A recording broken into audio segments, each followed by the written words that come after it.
आज जो आपने थंबनेल देख के क्लिक किया है, सीधा मुद्दे पे आएंगे। इधर उधर की बातें मैं नहीं करूँगा ज़्यादा।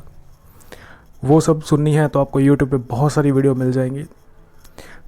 तो मेरा जो कहने का मकसद है, जो आपने थंबनेल देख के क्लिक किया है, कि जो पर्दाफाश करने वाला हूँ इनका मैं, ये जो ग्रुप डी की प्रेफरेंस भरवाई गई हैं, मैं ग्रुप सी की भी बात ही नहीं करूँगा।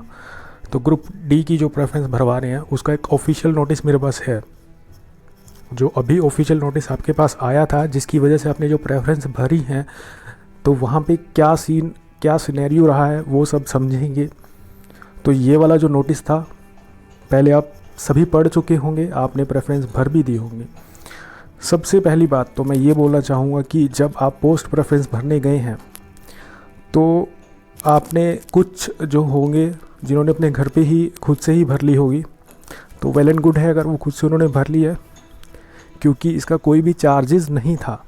इसका चार्जेस कुछ भी नहीं था, आप फ्री ऑफ कॉस्ट भर सकते थे। लेकिन इसमें उन्होंने एक डराने वाली बात ये कह दी बच्चों को कि अगर आप नो का ऑप्शन सिलेक्ट करते हैं तो उसमें क्या है कि आपको डी ग्रुप के अंदर ज्वाइनिंग नहीं दी जाएगी। तो सबसे बड़ी बात कि यहाँ पर नो का कोई ऑप्शन मेरे को देखने को मिला ही नहीं था। जब मैंने इसको खुद से ओपन करके देखा है तो वहाँ पे एक नो का ऑप्शन मेरे को कोई दिखाई ही नहीं दिया है। तो वो डराने की वजह से क्या हुआ कि कुछ बच्चे जो सीएससी सेंटर्स पर गए हैं, वहाँ पर उन्होंने अपनी पोस्ट प्रेफरेंस भरवाई है। चलो कोई बात नहीं, वहाँ पर गए हैं, अगर इतने फॉर्म फिल करते हैं उसमें कुछ गलत नहीं है, वो भी बैठे हैं तो उनका भी एक्सपीरियंस है, उन्होंने भरा है। लेकिन हर एक बंदे के लिए बजट से बाहर था, क्योंकि 20 से लेके 50 रुपीज़ तक उन्होंने चार्जेस किए हैं खाली पोस्ट प्रेफरेंस भरने के। उनका कोई फॉर्म फिल नहीं किया गया, कुछ नहीं किया गया, खाली एक पासवर्ड बनाया गया है और उसकी के अंदर जो किया है इन्होंने पोस्ट प्रेफरेंस भर दी है। चलिए ये भी ठीक है, कोई बात नहीं। तो चलिए उसके बाद क्या है, मैं हरियाणा सरकार से एक बात पूछना चाहता हूँ कि आपने पोस्ट प्रेफरेंस के लिए चलो पोर्टल ओपन कर दिया, सब कुछ ठीक रहा भी, तो अगर आप यहाँ पे देखेंगे कि CET मार्क्स बिटवीन 38 to 47.5, ये किसी लिए उन्होंने भरवाई है पोस्ट प्रेफरेंस, अपनी ऐसी तैसी करवाने को भरवाई है। पहले बुलाते हैं कि हम 4 गुना 5 गुना इतने बुला लेंगे। सबसे बड़ी बात इन्होंने क्या कही थी कि जब ग्रुप डी का एग्ज़ाम होगा उसके बाद आपको जनवरी यानी कि 2024 के अंदर, नए साल के अंदर आपको ज्वाइनिंग मिल जाएगी 1 तारीख को। और आज मार्च हो गए, जब मैं वीडियो बना रहा हूँ मार्च की 7 तारीख हो गई आज, तो अभी तक तो मेरे को कोई ज्वाइनिंग देखने को मिली नहीं है। फिर आप बोलते हैं कि 38 to 47.5 तक सभी ने प्रेफरेंस भरनी है। क्यों भरनी है भाई, किस लिए भरनी है, क्यों भरवाई जा रही है उनसे ये प्रेफरेंस, जब आपने ज्वाइनिंग ही कम बंदों को देना है। फिर आप प्रॉपर रिजल्ट नहीं दे रहे हैं, किसी को ये नहीं पता है कि मेरे को भरनी है नहीं भरनी है। एक जो 45 नंबर या 50 नंबर लेके बंदा बैठा है, वो भी प्रेफरेंस भरने के लिए जा रहा है कि शायद से मेरा नंबर बढ़ जाए, और वो इसी झमेले के अंदर पड़े हैं। वो और कोई स्टडी नहीं कर पा रहे हैं अपनी, और कोई तैयारी नहीं कर पा रहे हैं, उनका ध्यान ग्रुप डी की तरफ ही बार बार जा रहा है। तो उन्हें इस चीज़ से मुक्त कर दो, उन्हें कुछ और पढ़ लेने दो। फिर ये बोलते हैं कि आप एक बार ये भर दीजिए, फिर उसके बाद हम प्रॉपर रिज़ल्ट देंगे, फिर आपको डॉक्यूमेंट वेरिफिकेशन के लिए जाना है। तो अभी आचार संहिता लगने वाली है हरियाणा में, आप सभी को पता होगा 12 मार्च से लग जाएगी।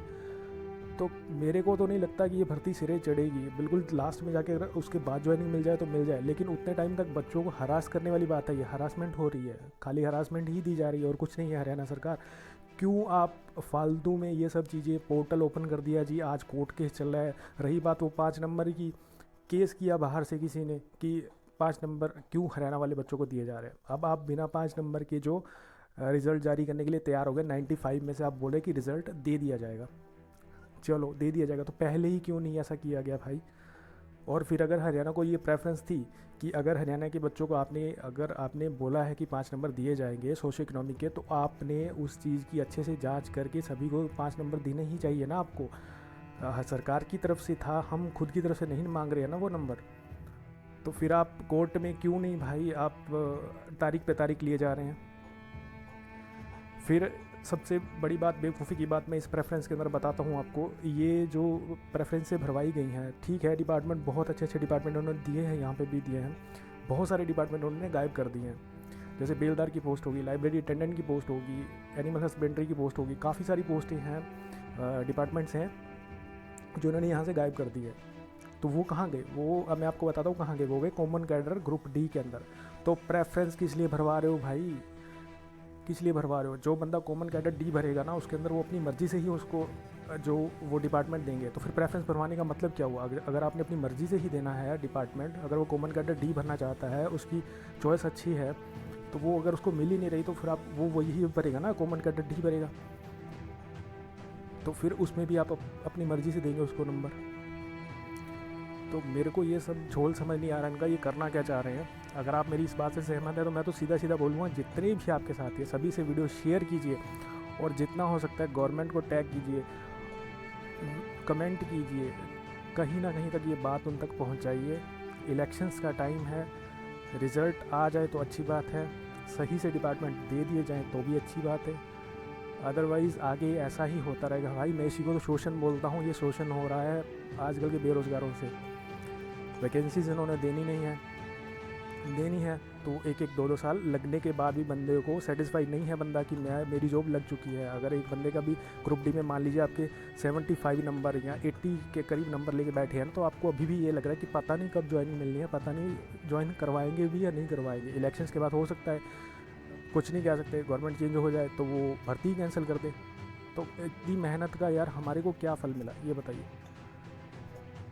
तो बस यही कहना चाहूँगा, वीडियो शेयर कीजिए, चैनल सब्सक्राइब कर लीजिए, ऐसी वीडियो आपको फिर से देखने को मिल जाएगी। मैंने ये बंद कर दिया था चैनल, मैं इस पर वीडियो डालना ही नहीं चाह रहा था, क्योंकि कितनी खुद से बातें कितनी कर लें हम, जब तक उनको कुछ फ़र्क ही नहीं पड़ रहा है तो हम खाली ऐसे चिल्ला के क्या फ़ायदा भाई। ठीक है, तो चैनल सब्सक्राइब कर लीजिए, ऐसी वीडियोज़ आपको मिलती रहेंगी, क्योंकि फ्री है यार, जॉब तो देनी नहीं इन्होंने, तो कुछ तो करेंगे, एटलीस्ट कुछ तो करेंगे। तो वीडियो देखने के लिए धन्यवाद, आपका दिन शुभ रहे। जय हिंद, वंदे मातरम।